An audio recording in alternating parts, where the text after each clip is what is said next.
ఢిల్లీలో ముగ్గురు civil aspirants మృతి చెందడంతో స్టూడెంట్స్ పెద్ద ఎత్తున ఆందోళన చేశారు. అధికారుల నిర్లక్ష్యంతోనే ప్రమాదం జరిగిందని ధర్నా చేపట్టారు. మృతుల కుటుంబాలను ఆదుకోవాలని డిమాండ్ చేశారు. మరోవైపు విద్యార్థుల మరణంపై విచారణకు ఆదేశించామని ఆ ప్రభుత్వం తెలిపింది. కోచింగ్ సెంటర్ నిర్వాహకులు ఇద్దరిని అరెస్టు చేశామన్నారు పోలీసులు. ఢిల్లీ ఓల్డ్ రాజేంద్రనగర్లో విషాద ఘటన జరిగింది. భారీ వర్షాలతో సివిల్స్ కోచింగ్ సెంటర్లోని సెల్లార్లోకి ఒక్కసారిగా వరద నీరు చేరింది. లైబ్రరీలో ఐఏఎస్కు ప్రిపేర్ అవుతున్న ముగ్గురు అభ్యర్థులు నీటిలో మునిగి చనిపోయారు. మరో 15 మందిని ఎన్డీఆర్ఎఫ్ సిబ్బంది రక్షించారు. మృతులను ఒడిశాకు చెందిన తానియా సోనీతో పాటు యూపీకి చెందిన శ్రేయ యాదవ్, కేరళకు చెందిన నివిన్ డాల్విన్లుగా గుర్తించారు.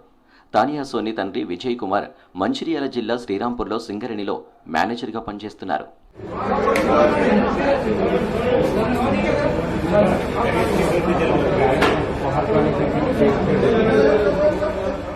ఢిల్లీలో ముగ్గురి మరణానికి అధికారుల నిర్లక్ష్యమే కారణమంటూ విద్యార్థులు ఆందోళన చేపట్టారు. కరోల్బాగ్ మెట్రో స్టేషన్ దగ్గర పెద్ద ఎత్తున నిరసనకు దిగారు.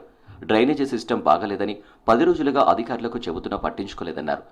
మృతి చెందిన వారి కుటుంబాలకు న్యాయం చేయాలని డిమాండ్ చేశారు. దీంతో భారీగా ట్రాఫిక్ జామ్ అయింది. నిరసనకారులు పోలీసులకు మధ్య తోపులాట జరిగింది. పరిస్థితి ఉద్రిక్తంగా మారడంతో ఆందోళనకారులను అరెస్టు చేసి స్టేషన్కు తరలించారు పోలీసులు.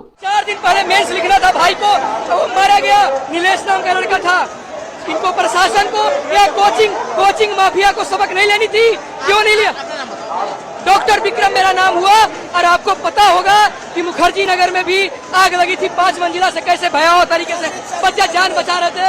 हम अपनी ड्यूटीज को फॉलो करते हैं, माँ बाप के गहने बेचकर जमीन बेचकर पढ़ने आते हैं, लाखों फीस इनको देते हैं, लेकिन ये कोचिंग माफिया और शासन दोनों मिलकर हम स्टूडेंटों को कीड़े मकोड़े समझते हैं.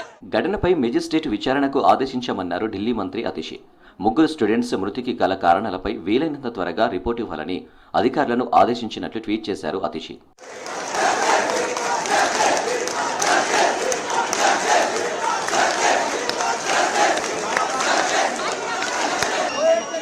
ఢిల్లీలో విద్యార్థుల మరణం ప్రభుత్వ సంస్థల బాధ్యత రాహిత్యానికి నిదర్శనమన్నారు లోక్సభ పక్ష నేత రాహుల్ గాంధీ. ముగ్గురు విద్యార్థుల మరణం బాధాకరమన్నారు.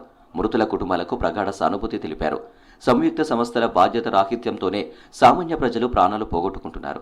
సురక్షితమైన జీవితం ప్రతి పౌరుడి హక్కని, దాన్ని అందించాల్సిన బాధ్యత ప్రభుత్వాలపై ఉందంటూ ట్వీట్ చేశారు రాహుల్. ఢిల్లీలోని కోచింగ్ సెంటర్ బేస్మెంట్లో వరదలు మునిగి విద్యార్థులు చనిపోవడం బాధాకరమన్నారు ఆప్ ఎంపీ స్వాతి మాలివాల్. డ్రైనేజీ వ్యవస్థ సరిగా లేదని కంప్లైంట్ ఇచ్చినా పట్టించుకోకపోవడంతోనే ఈ దారుణం జరిగిందని చెప్పారు. ये जो मौत हुई है ये कोई डिजास्टर नहीं है, ये सीधे मर्डर है.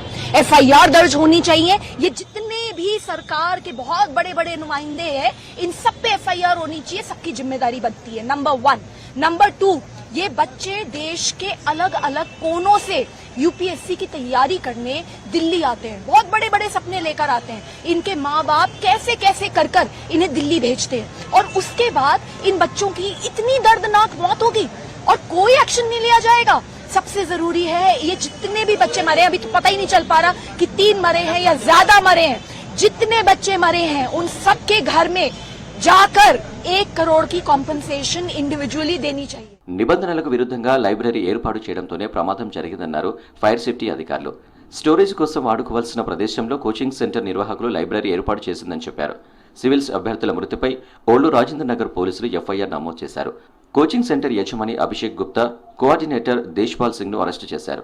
వీరిపై హత్యాయత్నం సహా పలు సెక్షన్ల కింద కేసులు నమోదు చేశారు.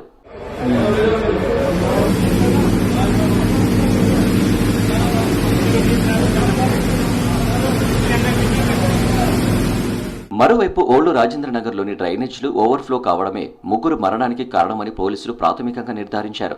గ్రౌండ్ లెవెల్ నుంచి 8 ఫీట్ల లోతులో బేస్మెంట్ ఉండడంతో వేగంగా నీళ్లు వెళ్లాయని చెప్పారు. ప్రమాదానికి కారణం తెలుసుకునేందుకు సీసీటీవీ ఫుటేజ్ పరిశీలిస్తున్నట్టు తెలిపారు.